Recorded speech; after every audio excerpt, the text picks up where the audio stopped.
DNA news Nashik, शोध सत्याचा।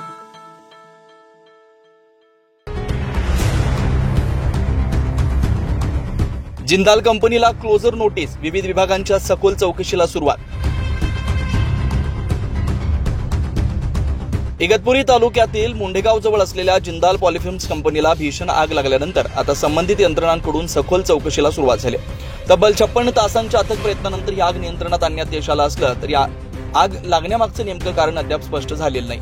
या घटनेच्या पार्श्वभूमीवर एनडीआरएफ, बांधकाम विभाग, औद्योगिक सुरक्षा विभाग आणि प्रदूषण नियंत्रण मंडळ अशा विविध शासकीय यंत्रणांनी चौकशी सुरू केली आहे। लवकरच सर्व विभागांचा एकत्रित अहवाल तयार करून जिल्हाधिकाऱ्यांकडे सादर करण्यात येणार आहे। दरम्यान औद्योगिक सुरक्षा विभागाकडून कंपनीला क्लोजर नोटीस बजावण्यात आली आहे। 2013 आणि 23 मध्ये या कंपनीत आगीच्या घटना घडल्या होत्या। त्यानंतर सुरक्षा उपाययोजनांच्या अनुषंगाने नियमित फायर ऑडिट आणि तपासण्या करण्यात येत होत्या।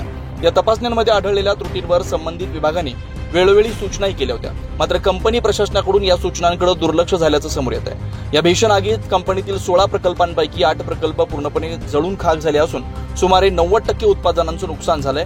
या घटनेत दिलासादायक बाब म्हणजे आग लागलेल्या परिसरापासून अवघ्या 30 ते 60 मीटर अंतरावर ठेवलेली अतिज्वलनशील प्रोपेन गॅस टाकी सुरक्षित ठेवण्यात यंत्रणांना यश आलं। या प्रकरणी आता कामगार विभाग, महसूल प्रशासन आणि उपविभागीय पोलीस प्रशासनाकडून स्वतंत्र चौकशी सुरू असून सर्व संबंधित विभागांचा संयुक्त अहवाल प्राप्त झाल्यानंतरच घटनेमागील सत्य परिस्थिती उघड होणार असल्याची माहिती वरिष्ठ प्रशासकीय अधिकाऱ्यांनी दिली आहे।